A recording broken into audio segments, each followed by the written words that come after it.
Hello, hello.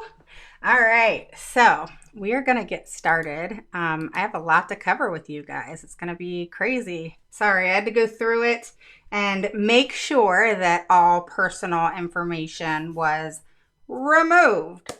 So I have a lot together for you guys today. It's kind of exciting. So I've been doing so many IEP makeovers. So I'm going to let people hop on. So I'm just going to chit chat. So I've been doing so many IEP makeovers that I feel like my head's going to spin. So I figured, well, why not do an IEP makeover, share my screen, kind of give you an idea of what I do to these crazy effed up IEPs that I see today. And what better than to share my screen and show you how I take an IEP and my IEP makeovers, and I literally create a doc out of the IEP.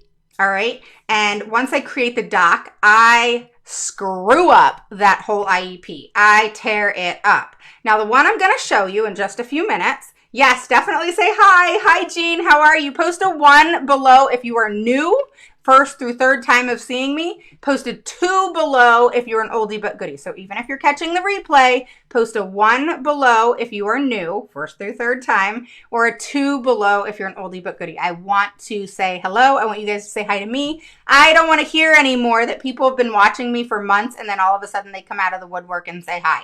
Say hi. Don't be shy.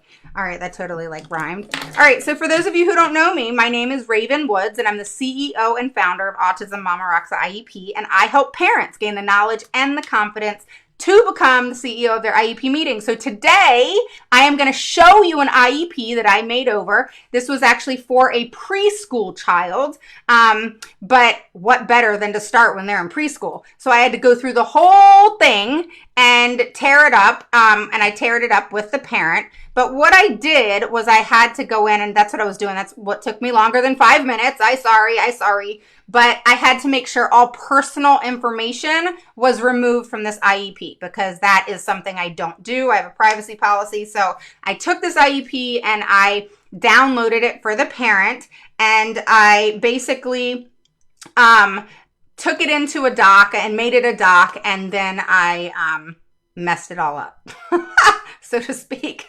So I love doing IEP makeovers because most IEPs that I see or people that come to me that I see are shit. I'm just going to keep it real with you guys. When I say shit, I mean shit. And when I mean shit, I mean the verbiage is horrid. The verbiage that you probably don't even think about. You know, just recently, I don't know if it was here on the page I posted, what you don't know, you can't blame yourself or something like that. I don't remember. I don't know if it was here. I think it was here. But yeah, we're going to go through an IEP. I'm going to share my screen. It's going to take a little bit, so you're going to hear me talk really fast, but I'm going to go through it with you. And like I said, I love doing IEP makeovers. Share this because I bet you there's lots of people who want to see this. So share. I'll definitely give you a shout out if you share. Make sure you post below that you shared, and click notifications if you want notified when I go live. I know a lot of you have actually bitched at me for not telling you when. Just click notifications, and if you don't catch it right away, you will later, and you'll know I went live. So again, I see people hopping on. My name is Raven Woods, and I'm the CEO and founder of Autism Mama Rocks IEP, and I help parents gain the knowledge and the confidence to become the CEO of their IEP meeting. And I am an IEP advocate and special education consultant. So, and I work with people all over the United States and attend IEP meetings via Zoom all the time and in person, but I love doing Zoom. It actually works out really well, believe it or not. Don't be nervous by that. And it's really cool. So I've been doing a lot of IEP makeovers. I'm going to share my screen with you, and we're going to get through this. You can post all of your questions below. I am not going to answer them right now. I have to get through this. This is a short IEP. I want to say it's like 20 pages. I'm used to dealing with 28 to 48 pages of IEPs. So this one was cake for me, but I wanted to share this one with you because it was short and sweet, and 20 pages. And it was shorter, and yet I went through it with a fine-tooth comb with this parent, and it was a lot of fun. And I loved hearing the, like the words that don't stick out to us parents. And believe me, I have been there. So post your questions below about the IEP that I'm going to show you. All personal information is removed, where they're from, phone numbers. I even took off the headers. I took off where they went to school, et cetera, et cetera. But it's an IEP, and everybody's IEP looks a little bit different based off the state. But you'll get a good idea of how I tear them up, and some are worse than others. All right. So let me share my screen with you. All right, so give me a thumbs up, heart, something that you can see this IEP, so I know that you can see it. Again, make sure you post a 1 below if you're a new, a 2 below if you're an oldie but goodie. Say hello. And if you have any questions about this, post them below. Post them below. If you have more questions, if you have a question off each page, that's fine. Just post them below. Okay, good. I'm glad you can see my screen. All right, so this is the first page, okay? Is typically your personal information and the parents' information. This child is bilingual, and so this child is 4. We're doing a preschool IEP. It really doesn't matter what grade they're in. The goals are just different, and the things that are just different as far as their present levels and whatever. But how you tear up an IEP is all the same. And so I love doing these. I love teaching parents how to do these. And so if you're looking for an IEP makeover, please message me. I'm getting pretty booked for this month, but give me a call. All right, so this is the first page, you know, all the personal information, etc. So yellow is what I highlighted for them and the team, as in something's wrong with this, okay? So yellow is something's not right. Red is where I said, oh, no, you need to change this, all right? So yellow is, this is not right, and I'll tell you why. And red is, oh, we're changing this, okay? You got me? Yellow is what? Post it. Red is what? Post it. All right, so here's what I highlighted is for the parent, I said, you know, for the IEP review date, you know, that was not correct because she was meeting at a different time. So they actually put that date different than when the annual was, and that should not be different. It should be the same for your annual, whether you have an IEP 5 times throughout the year. So a lot of schools will change up that IEP review date because, oh, we just had one. Don't let them do that. The next thing is I put next to the reevaluation due date, and I explained to the parent that no way, shape, or form do you wait 3 years for a reevaluation. You always get one every year. The parent voiced here that they would not put autism or that he had a speech language impairment on the IEP. Are they mandated to do that? No, but there's no reason for them not to, okay? So why put a developmental delay? Autism is autism, okay? If the child has autism, put autism on the damn IEP.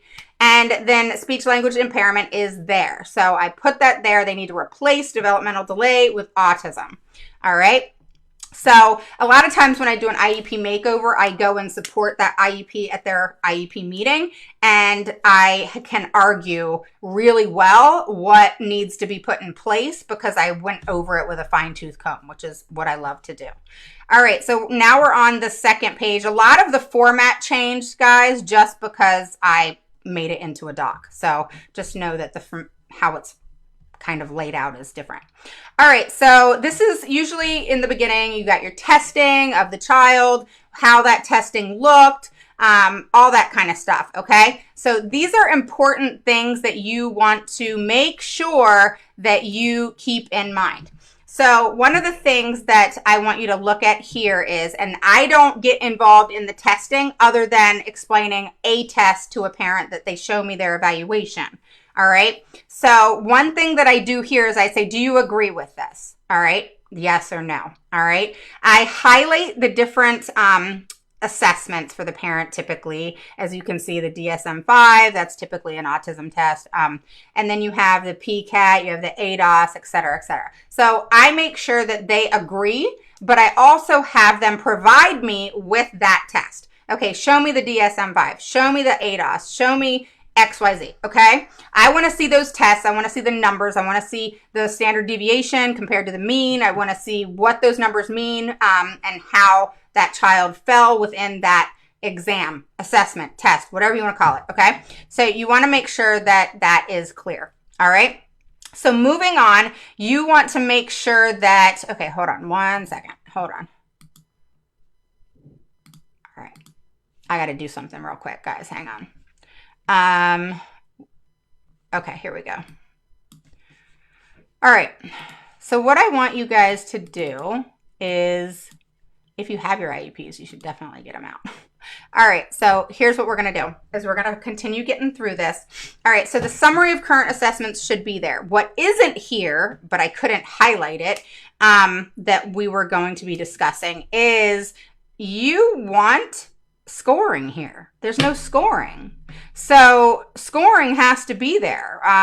What that child scored, okay? So if it was a psychological, those scores need to be there. Now, we look at the total evaluation and the assessment, but on the IEP, under standardized testing, those scores need to be there, not just the test name. What does that tell me? Nothing, okay?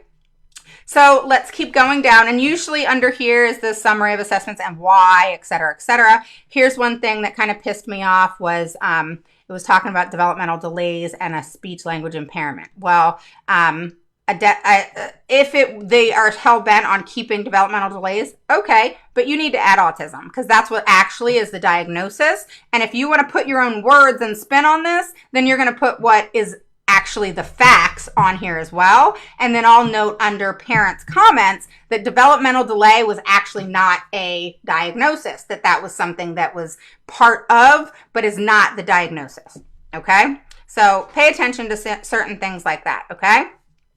So now we're moving on to more kind of background information, present levels, et cetera, et cetera. Again, this is laid out all messed up because I transferred it over to a doc.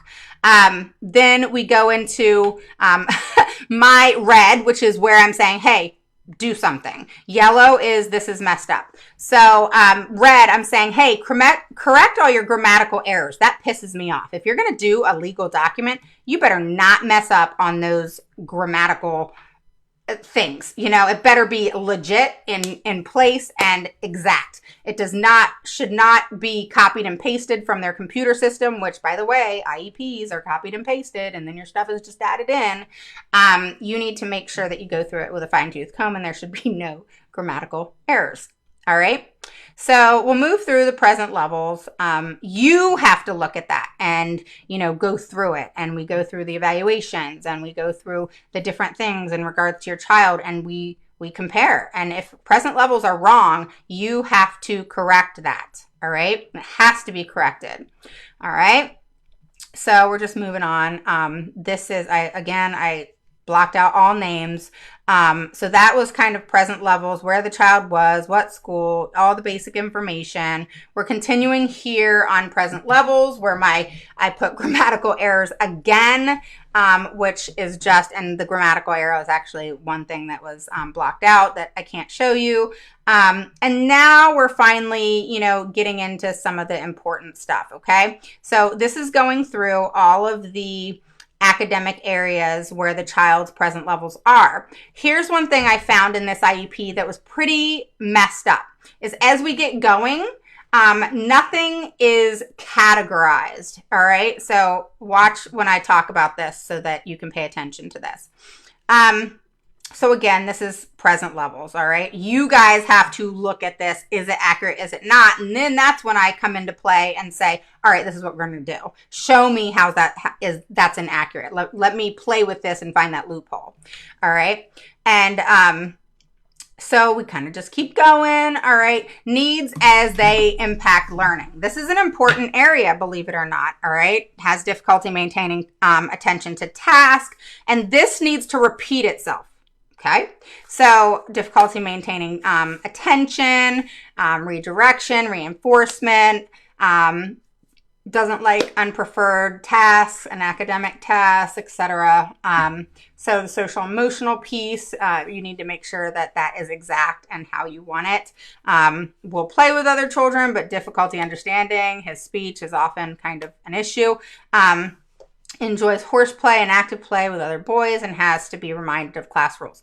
That is not appropriate. All right. So social emotional should not talk about how he horse plays. That's not a social emotional topic. Okay. That is actions based off a typical boy at this age, at 4 years old. And horseplay has nothing to do with education. And it's not even talking about how it's impacting education. It's just talking about that he's an active boy with other boys and has to be reminded of classroom rules, when that's something that 4-year-olds do. So you got to remember, you got to look at age appropriate things and how that's not really impacting learning. That's him being a typical child. And those things just need to be expressed. So it's not appropriate because it's not in depth explanation. It has to be in depth. It has to explain, okay, these are some social emotional issues, but I don't really see how it's an emotional issue. It's a boy issue, a kid issue. Kids play, kids horse around. So it needs to state he horses around in his class, and, he has trouble, focusing because he's busy being a 4-year-old boy, but this is how it impacts education. All right. So this is a normal way of acting. All right. So they have to say that, but then how it impacts education. So it needs to be more in depth. Stop allowing them to have such short things in the IEP. Okay. It needs to be detailed. All right. So then it just goes through different things. So we don't really need to go through all that. Then we're hitting on, different things within speech and, all that kind of stuff. So again, these are your present levels. You got to go through them. You got to go through their present levels of what they're already in, and make sure, again, grammatical error. You need to make sure everything is straight. All right. So now we're going down to where I really start writing. And so this is a child, he's in preschool, and this says preschool, how disability affects participation in activities. Only for preschool IEP. No. How disability affects child's participation in activities or education is across the board from 0 to whenever they're out of school. So they needed to remove preschool, and it needs to restate how the impact of disability affects the child's participation in activities. What is a preschool IEP? There's no direction in which an IEP goes. And again, it's not a one size fits all, which means it's not a one size fits all as in, oh, this is a middle school IEP. This is an elementary school IEP. This is a preschool IEP. A damn IEP, guys, is an IEP and is upheld in Supreme Court. So it doesn't matter if it's a preschool IEP or a high school IEP. It doesn't matter. So it doesn't really need to state that. And that's really them kind of identifying a child based on nothing. It's not based off anything. You got to think of things like this of only for preschool. Only for preschool. Why are you saying that? Why? Because really it's how the child's disability impacts their education. Who gives a shit what grade they're in? Who cares what age they are? It's how their disability affects education. It doesn't matter what age they are. So it needs to restate that in a different way. How the child's basically, get rid of preschool, or if you want to say preschool, how impacts the disability, basically how the disability affects education, okay? How the impact of disability, okay? So just make sure it says that. Also, I wanted them to add the disability of autism and how it impacts the child in the educational setting is not measured or based off what IEP is written. It is measured by report data collection and will state as such, is what I was saying here. So they needed to remove the category of preschool. All right. So here it talks about 3 reasons of why he's impacted. All right. Well, lower down, there's these things that I caught that I put back up here because, hey, you're not going to put significant weakness in communication and cognitive development and social and emotional development way down there where it doesn't talk about impact of disability. So you're not held accountable, and you put it down there in a different area and not put it up here in impact of disability. Come on now. You don't think that significant weakness and deficits in communication or significant weakness and deficits in cognitive development or social emotional development doesn't impact the education? Of course it does. So they're going to put that there. All right, so we're going to move on to factors of the IEP team. I highlighted this because it says the team considered the student's needs for other communication supports, devices, da-da-da-da. Okay, so goals that are necessary. This is a draft IEP, guys. The team didn't discuss anything yet. You want to add that after we discuss the draft? Sure.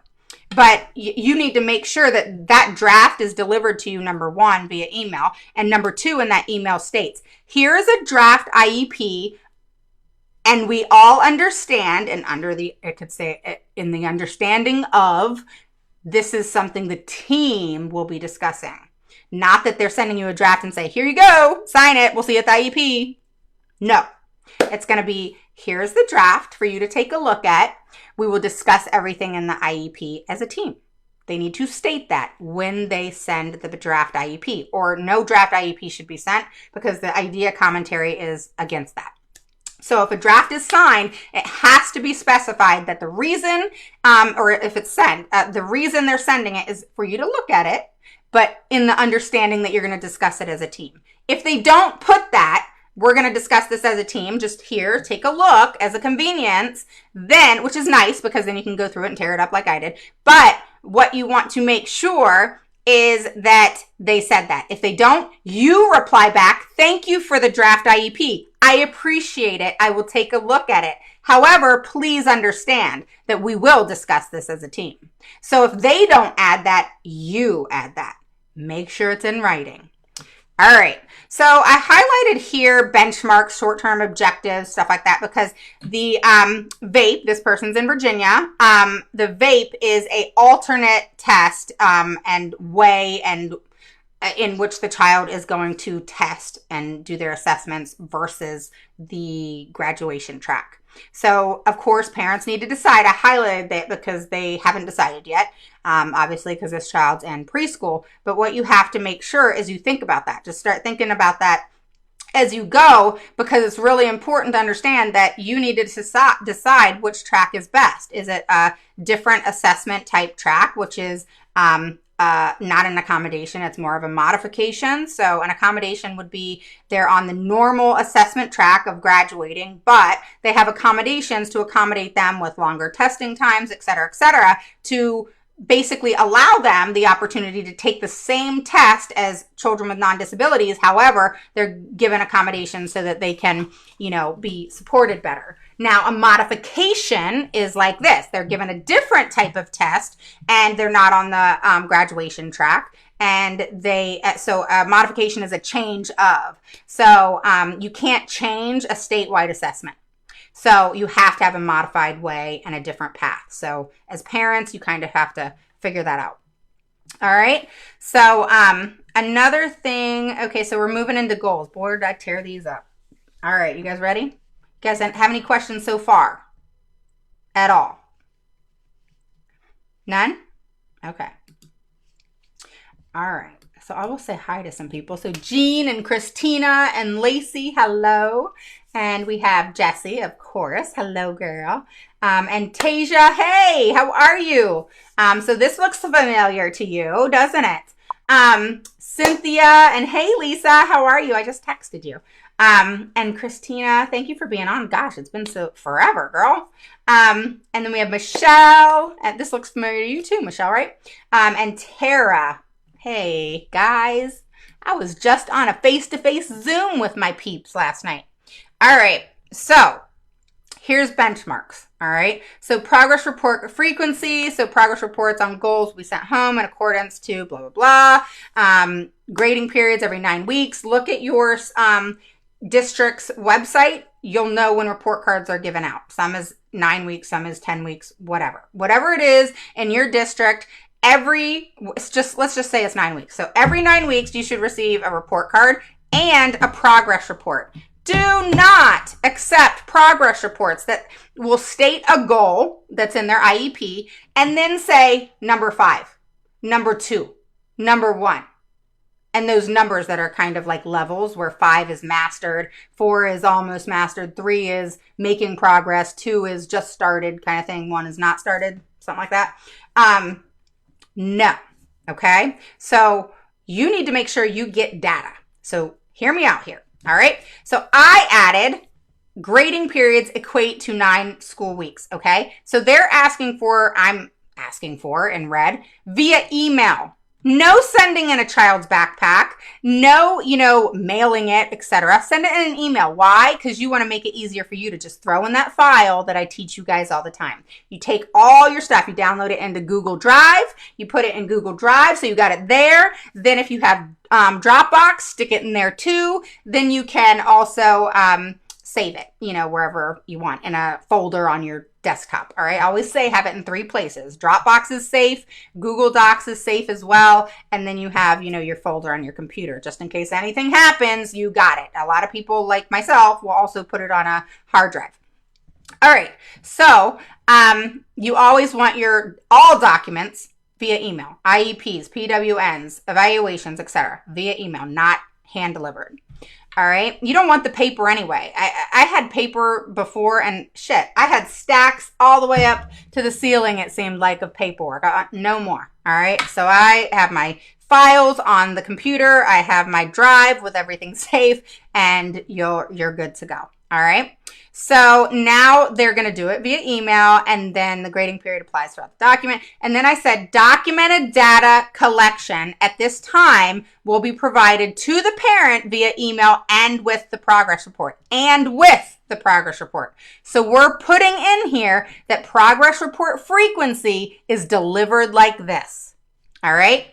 Annual goals. Where is speech and OT goals? All right, so this is what I was talking about before when I said categories.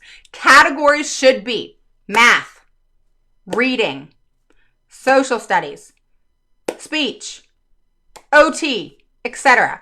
It should not just state annual goals, academics, and then everything's in one place like this one is. No, because you got speech all over the place, you got academics all over the place. It's a mess. So I'm like, hey, no, you need to show me. Where's the categories? Specify what goals are for what category. And then put it under each category. Y'all need to redo this, is what I'm saying. All right? So description, blank will improve. This is what they said. Blank will improve his speech intelligibility by, again, I'm red, guys, by producing the following phonemes in the initial position of words with vowel sounds. I'm not going to read everything, but I'm just going to explain this. Without demonstrating final consonant deletion when provided with cues feedback with 60% accuracy through formal, informal assessment, therapy data, or as observed. You hear that bullshit? Or as observed 3 times in a report period by May. What? Are you kidding me? 3 times in a 9-week period? That's mastery? No. The child will achieve his speech intelligibility, okay, by producing the following, blah, blah, blah, and then get rid of cues and feedbacks, okay? So it should say blank will achieve intelligibility in speech, okay? The yellow is stuff to take away, and the red is what I added, all right? So blank will achieve intelligibility in speech. Specific, right? SMART goals, specific, measurable, actionable, realistic or relevant, and time limited. Blank will achieve intelligibility in speech. Done. Okay, cool. That makes sense. I understand that. Then we're moving on to how. By producing the following phonemes, PB, blah, blah, blah, in initial positions of words with vowel variations without demonstrating final consonant deletion when provided with, get rid of that cues and feedback. What the shit is that? Oh my God. Don't get me started. Up to 2 prompts 8 out of 10 times. Okay, you can't measure 60% accuracy because you have nothing to base 60% on. Okay, so 60% of what? 60% of 2? 60% of 3? 60% of 500? What are you basing that off of?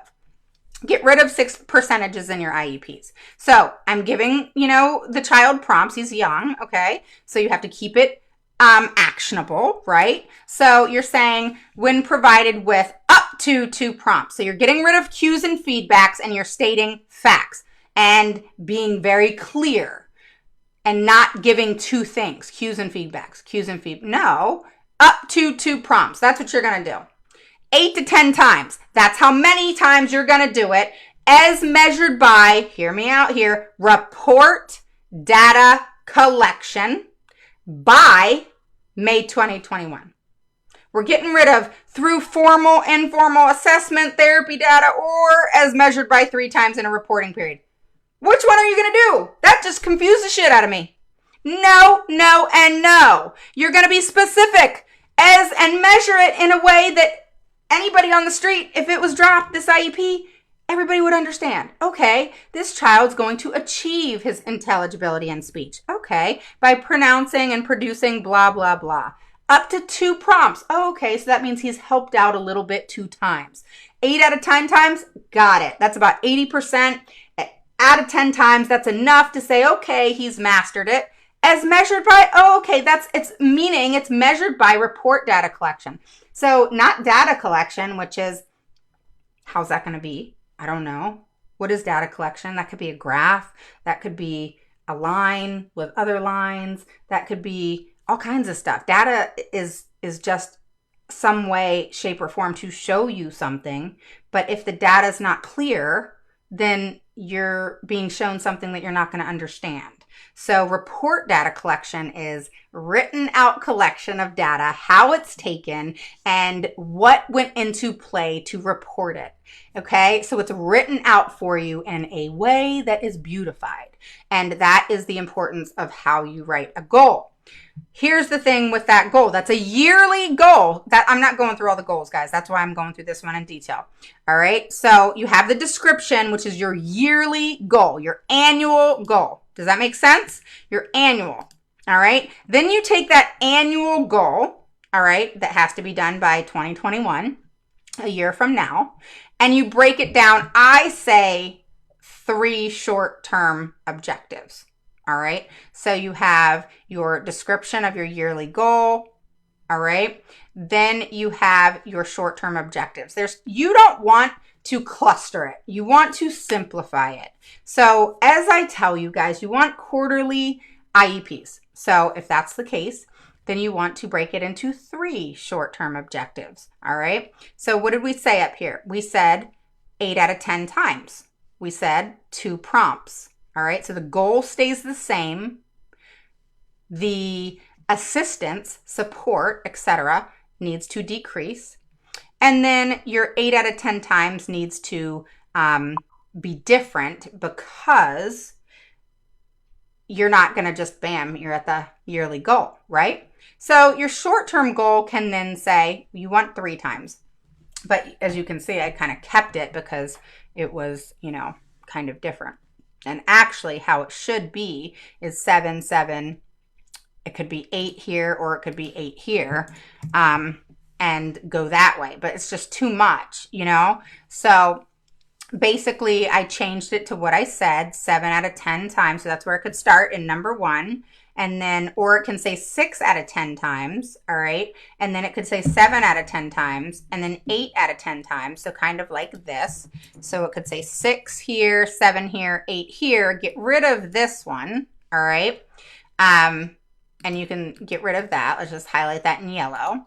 All right, so if we have our main goal, which is the yearly, we have 3 short-term goals, which keeps things simplified. And you want to look at the goal, make sure it matches and it's exact. If anything you change, the achieve and the in speech, okay? You want to make sure that some of those words are not here.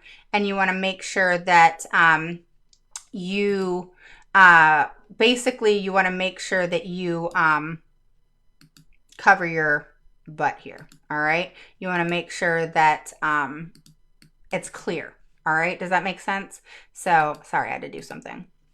All right, so over here, you want to make sure that you have 3 goals, all right? So 6 out of 10 times, 7 out of 10 times, 8 out of 10 times. All right, now you're at the yearly, and so that's why I probably put 6 or 7. So then I put 8 out of 10. So then if you're going to do it like that, then this would change to a 9.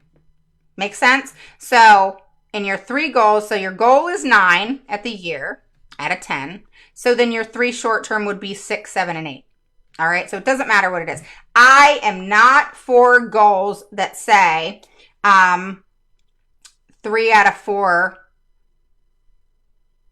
4 out of 5. That's too little. There's no way that a child can master something just because they did it 5 times. The other word I hate and you need to get rid of is consecutive. 3 consecutive times. Well, that means within 5 minutes, if they can do it 3 times, that they mastered that goal. Does that mean that they mastered that goal? Does that mean in 1 month they're going to be proficient in that goal and that goal is going to continue to be mastered? No way. So 3 consecutive times, or what do they say? 3 consecutive accuracy, or 3 consecutive cues and feedback, or whatever it is, you want to get rid of that word consecutive, okay? So here's another one. I'll go over one more with you. All right, so this one says blank will receptively, I'm going to read theirs first. Blank will receptively identify an item or picture from a field of no more than 8 when given a verbal statement about items, feature, function, or class. And then they gave an example, which I liked that, i.e. barks, what goes on your feet, what lives on the farm. Perfect. With 80% accuracy as measured through formal and informal assessment and or data collection by May 2021. So I redid it and I said blank will willingly identify, all right, in the whole goal, 8 out of 10 times as measured by report data collection by May 2021. All right, and I did that to most of the goals as we went. Here are 2 goals that we added that the parent wanted, all right? And then again, the same thing. Blank will correctly select point and then I put 2 10, this is theirs, 2 10 colors when named with 80% accuracy as measured through formal and informal assessment as or observed. Do you see how it says maybe formal and informal assessment, maybe observed? You know, it's confusing. Let's keep it simple. Blank will correctly select or point and verbalize 10 colors. Easy. When named with, and then you want to make sure it's 8 out of 10 times. All right. So you want to make sure that that goal makes sense as measured by report data collection. All right. So here we got that consecutive word. Blank will engage in pretend social play 20 minutes without adult prompts for 3 consecutive observations. No, that's 3 times that they saw. It could be Monday, Tuesday, Wednesday, and they're done. So it needs to just state as measured by data collection, and a number actually has to be there. So we were still thinking about that, of what we were going to put, of how many times the child will engage and in pretend play with peers. So that's something you have to think about, because the 20 minutes is just the time frame for the goal. So, and then measured is how the goal is then put into onto paper so that you can see what had been done. But at the same time, you want to make sure that there's a purpose for it, which the purpose needs to be, you know, for how long? Do you know what I mean? So it has to be a period of time. All right. So we're going to go through this here. All right. So these basically stated here, I'll go up here because it's all messed up because I changed it into a doc. So right here is what they were saying that the child had mastered. Do you see the dates? So are the goals mastered? Please provide data. All right. So then you go on to other goals. Again, we'll select point and verbalize. So you want to make sure that they are verbalizing any type of goal if they have speech. All right. So if it's selecting and pointing, if it's, you know, whatever it is, you want to add verbalization so that they're speaking, and especially if they're having problems with speech. All right. No across 3 consecutive probes. No. 7 out of 10 times is measured by report data collection. All right. So that's how that goes. This is one that we said, okay, remove that goal. Here's how stupid this goal was. All right. Blank will explore and tolerate both hands being placed in a wet, sticky texture for a minimum of 2 minutes when provided with no more than minimal 2 cues prompts for encouragement and avoidance as observed 3 times within a report period. Do you know that's 3 times within 9 weeks? That's, and then by the end of the IEP. Why the hell is there a goal that says, hey kiddo, I know you really hate putting your hands in sticky, yucky stuff, but we're going to make that a goal for you so you can put your hands in sticky stuff because that's a real academic goal for you. Let me piss you off. Let me cause you to have behavior issues. Let me make you do something that you don't like to do because it's a tactile thing and you have autism. I know that, but sorry, let me have you stick your hands in sticky stuff. That's what that says to me. Just because it's a way to help a child, you can look at it like this. This is a way to help a child stick their hands in wet, sticky stuff, which I don't have autism. I don't want to stick my hands in wet, sticky stuff. I don't want to do that. Do you? Why would we make a child do that and possibly piss them off? Dumbest shit I've ever heard. All right? No, don't make a kid do something that they really, really don't want to do. My daughter loves the beach. Put sand on her and she's going to flip the heck out. All right? The child is cleaner than anybody that I know. She takes 2 to 3 showers a day. And I mean, she likes to soak in the bath. She likes to take a shower. So she does both. And you know, that's just her thing. Do I care? No. Is that something that I choose to cause a fight over? No. And so that's how you got to look at things. Kind of like in parenting. As parents, we have to choose and pick and choose our fights. Some of them are just not worth it. And some of them are kind of like, you know, if someone doesn't like something, unless it's really a necessity in life, because the whole goal of an IEP is to help them become, you know, adults that can live in society as best as possible and to succeed in the best way possible, et cetera, and to give them the foundation so that they can then be productive adults. Is putting your hands in wet, sticky crap going to make you a more productive adult? That's the question you got to ask yourself. No, it's not. Okay? So remove goals like that. All right. What, Michelle? All right, so let's move on to accommodation services and related services, okay? So, and I just actually, right before this, finished recording my last video in my services, accommodation, and modification mini course. It's kind of stemming out of my big course where I guide you through the whole process from beginning to end. And you get my whole educational vault on top of it. Well, the service, accommodation, and modification course is a mini course on that specifically and everything that goes with it. So I just finished the recording literally right before I got on with y'all. All right, so in this area, all right, it's not expanded as much as I would like it to be, and it's a bunch of bullshit. So for example, all right, this has here under accommodations, environmental alternative modes of communication will be provided. Okay, what? What's going to be provided? Show me on this IEP of what the alternative modes, right here, all right, are going to be provided as a accommodation. What's going to be provided? Do you see how that's left out? So what that does is it leaves it up to them. All right. Location throughout the school day. That's not a location. That's when. You're telling me the location is when it's going to happen. Do you see that? So this is about when, not where. Location, at least, so I thought, correct me if I'm wrong, is where. Where is it going to happen? Not when. Do you see the errors that they make?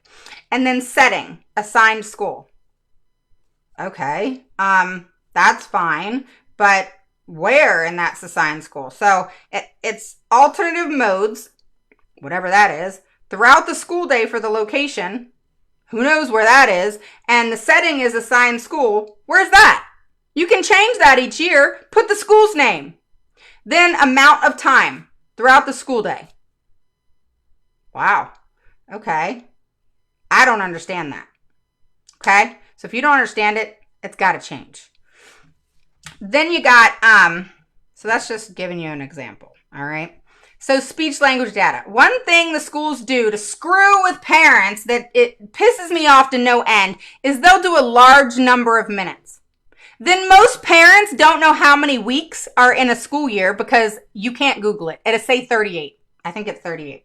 It's really not 38. All right? Because there's days off, there's all these kinds of things that happen. There's, spring break, there's Christmas break, all that kind of stuff, but that's in that 38. All right? So now you got to take a lesser number, and really what is that, honestly? And you cannot go by a school year and give certain amount of minutes like that that's not specified when COVID could happen or things happen. And giving a specific huge number and trying to break that down into what is this child getting weekly is almost impossible and is very confusing. And I'll have parents say, she's getting 1,300 minutes a year, as if it's big. It's not. It's hardly anything. So you need to have them be specific. 30 minutes, 2 times per week. When? Every week. Not every year. Every week. Tell me, break it down for me. Dummy proof it. Okay? So if they want to go off a large number, just say 3,000. All right, break that down into weeks for me. I want to know per week, what is my child getting? So every week, my child's getting 30 minutes of speech 2 times a week at each week. So 4 times a month, or 4.3 is usually within a month. All right. My child, I know, is getting 30 minutes 2 times a week. 30 minutes 2 times a week. Okay, I can process that. I can't process, okay? I try to look at things of how is everybody going to interpret this. I cannot process 1,260. What the hell does that mean? I know the number, but I don't know how the number breaks down into weeks. And it's not clear, which means they could just tell you, oh, yeah, we provided speech. We've done it. They actually told this parent, oh, yeah, we're taking them out like 10 minutes here, 5 minutes here, 15 minutes here. That's what they told the parent. That's what they can do when they put a big number like that. No way, shape, or form. If they have OT 3 times a week at 45 minutes, it says 3 times a week, 45 minutes each week. Period. Okay? Make sure the dates are correct. It needs to be the beginning of school to the end of the school year. All right? So see how I change dates? It needs to be beginning of the school year to the end of the school year. August to May. Or if you start in July, you put it in July. If you're year-round, it stays there year-round. All right, telecommunication consult. This is so stupid. 30 minutes per grading period or per reporting period. So basically it's saying, hey, we're going to consult with the parent for 30 minutes every 9 weeks. All right. So that's kind of like a teacher-parent conference. But guess what? Parent-teacher conferences. My daughter's a teacher as well. And guess what? She does 1 hour with each parent. Why is this parent only getting 30 minutes with a child with special needs per 9 weeks? How's that fair? Then you got communication skills. All right. 600. What is that? She didn't even know. Then we have social and emotional development, speech telecommunication consult, 20 minutes per reporting period. What does that mean? What is a telecommunication consult with speech? Is that you? Is that me? It happens at home to home. What do you mean home to home? Whose home? My home to whose home? I don't understand what that means. Whose home? I don't get that. Instructional setting, home. Cognitive development. I have no idea what that means. All right. So these are the things you got to catch. Related services is actually like reading once a day for an hour with the reading therapist. All right. That's not speech, OT, PT, etc. Those are services and accommodations is what they go under. Reading one-on-one, etc. is a related service. All right. So it says occupational consult, which they shouldn't even be divided like that. And then speech language therapy direct services. Make sure it says direct and not indirect. Okay. Make sure it doesn't say group or one-on-one. Make sure it says speech language therapy direct services. OT direct services. All right. Direct. All right. So again, specifying and Then we move down to here. So supplementary aids and services. This wasn't really talked about. I mean, to provide throughout the duration of his IEP, unless otherwise noted. Supplementary aids and services. To be provided throughout the duration of his IEP, unless otherwise noted. Do you see the problem with that? What supplementary aids and services are going to be provided throughout the duration of the IEP? What accommodations and modifications are going to be given to this child? Where in this IEP does it say we're going to accommodate this child by giving him more transition time between the classroom and art? We're going to give this child, and this is a 4-year-old, but just hypothetically, we're going to give this child 15 minutes extra on tests, all right, as an accommodation. Or we're going to give this child a modified test in the general education classroom that is similar to the class that non-gen ed students get, but a little bit easier. All right, so it needs to specify what's being changed and modified to meet that child's specific needs, and that is a modification. An accommodation is extra time taken out of the classroom and they get to take the test alone, but it's the same test as a gen ed and non-disabled child. A modification is a total change. All right, in any way, shape, or form. So modifications can be completely changed in any way, shape, or form. Accommodations can be changed in any way, shape, or form. The IEP can be changed in any way, shape, or form. And anything can go into an accommodation. Anything can go into a modification. Anything can go into the IEP. There's no at all dictated specifics and idea. It actually doesn't even specify what can be accommodated because they want it to be up to you. All right. You know, one of the things I talked about in my service accommodation and modification mini course was the fact that you actually get therapeutic resources. Do you guys know what that is? So a therapeutic resource is some things that I've talked about in some of my lives on what Skylar's gotten, which she's gotten therapeutic writing. She's gotten a drama camp that was for special needs kids that actually was, that gen ed kids, children with non-disabilities, were actually their support system. They each had a buddy, and that was amazing for her. So those are therapeutic resources. So that's when you hear me talk about ESY and how it's not just 9 to 2 or 9 to 1 or whatever it is they tell you. Oh, this is all we offer. This is it. This is ESY, 9 to 2, 9 to 1. No, it's what's needed and appropriate for that child. And my child did the whole 9 to 1 thing and then went to therapeutic writing and then went to ABA. So there is no one size fits all. None. All right. You just got to fight for it. Or PPPN for it, right? You have to be able to, my trademark system, y'all. Plan and prepare, present, persuade, and negotiate. Only if you have to. So you got to plan and prepare, which is create your plan of action. Present and persuade is taking action. And then I only say negotiate if you have to. Shoot, get what you want. So if you present and persuade in the right way, which is with objective data, then you will prevail. It may not be the first time, may not even be the second, but you stay persistent and it will happen. Some things happen right away. Some things take time.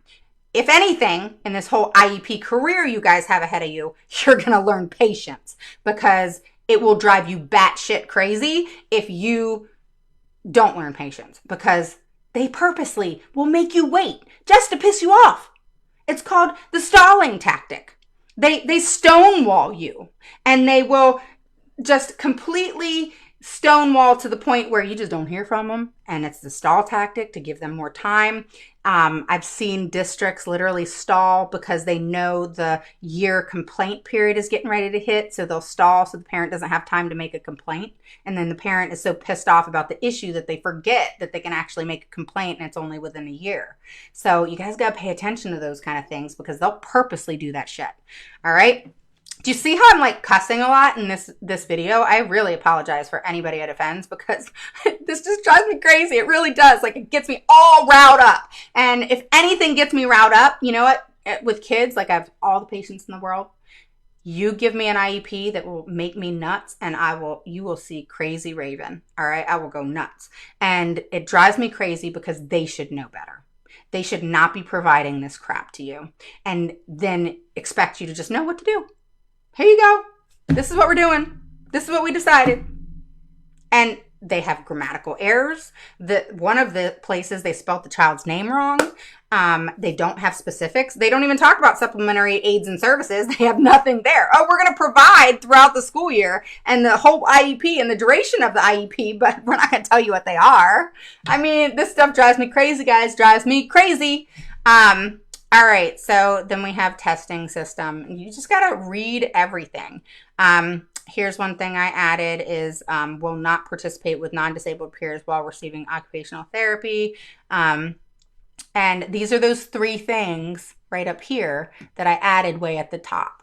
So see how it says LRE, elementary, secondary, rationale for LRE selection?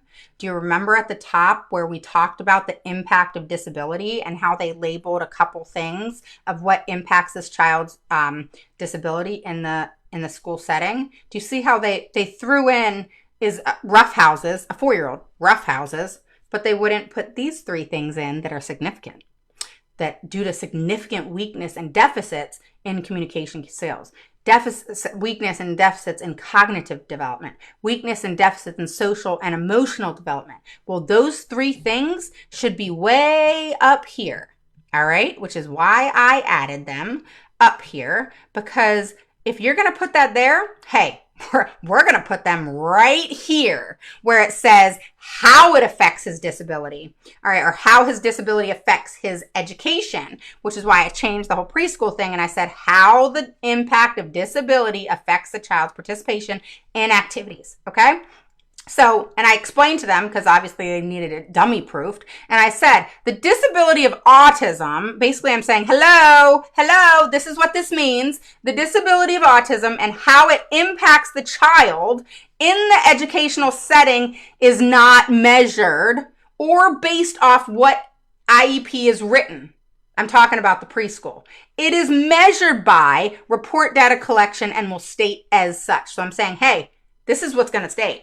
And they can't argue how things are documented if you want certain data, because you have to be provided it and they have to provide you with the data. I can't tell you how many people have said they have no data.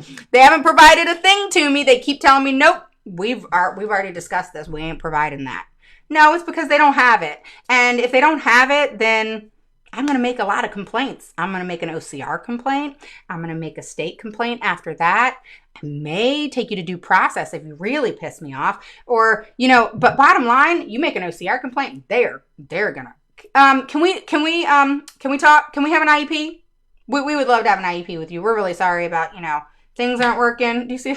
So stupid. But that's what they're going to do. But you have to have a valid OCR complaint. So, and you definitely can't have a valid OCR complaint when they don't state the accommodations, modifications, and services to you. And that's why I decided to do the services, accommodations, and modifications mini course, because this is the crazy crap that goes into it. And I also needed to go into detail of how important they are and what there's so much that goes into just services, accommodations, and modifications, not just the IEP in itself. So those are important things. Another thing is, do you see how it says, well, I already talked about that with y'all, so I'll go down here. There's something else I want to show you. Did we cover that? Okay, so yeah, we stopped here and explain to what extent the student will not participate with non-disabled peers in the academic or non-academic environments.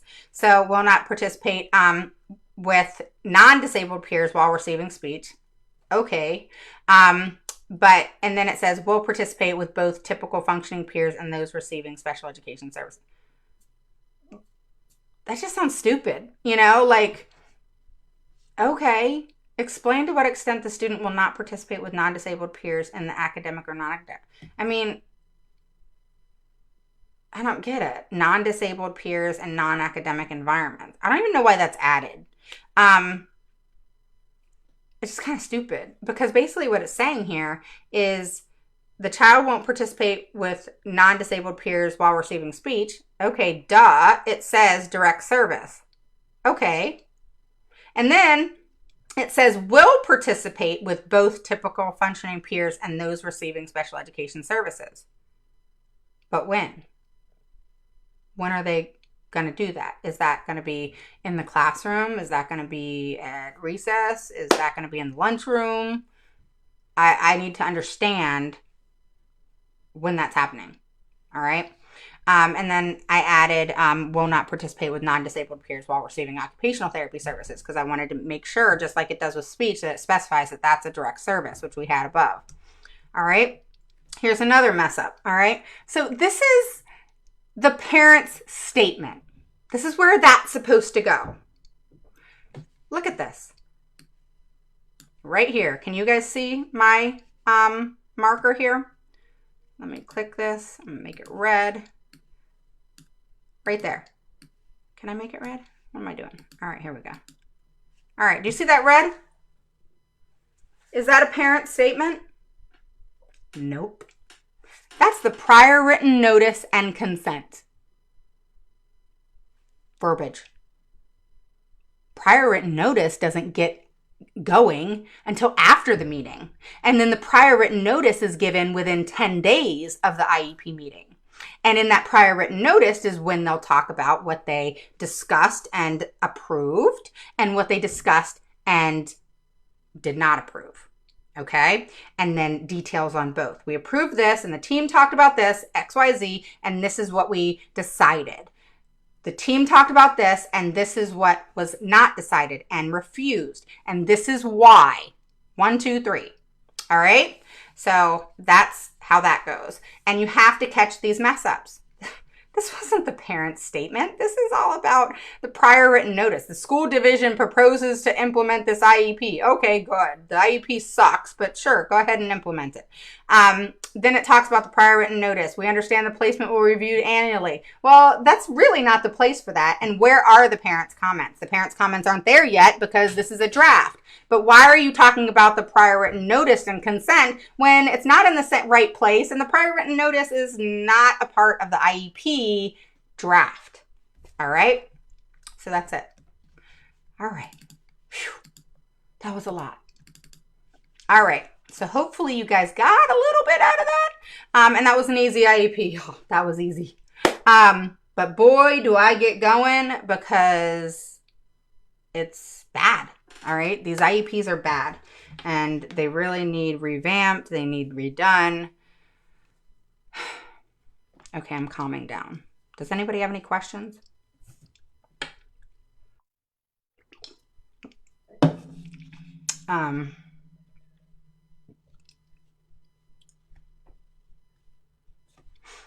School system. No, they don't pick the track that your child falls on. Sorry. No. You get to choose. And they suggest because they don't want to be held accountable. So I'm sure they suggest all kinds of things, but the decision is yours. Hey, Elizabeth, how are ya? Tasia, dumbest goal I ever heard. Oh, yeah. Are you talking about that one goal about sticking your hands in sticky crap? Yeah, insanity. Christina, that's just asking for a melt. Yeah, it's so stupid. Stephanie says, well said. Michelle's saying, oh my goodness. Good. I'm glad you guys got some. My son needs to have additional remedial math, reading and writing. That would go under, yeah, it would go under related services or it would go under accommodations and modifications. So depending on, so it is accommodation and modification, but more than likely, yes, that would go under related services because that's a service related to an academic where a service is related to a need, support, etc. that needs to happen in order for that child to be more proficient at blank. So it's specified by OT, PT, speech, dance, music therapy, etc. Counseling services, psychological services, social work services, all those are services.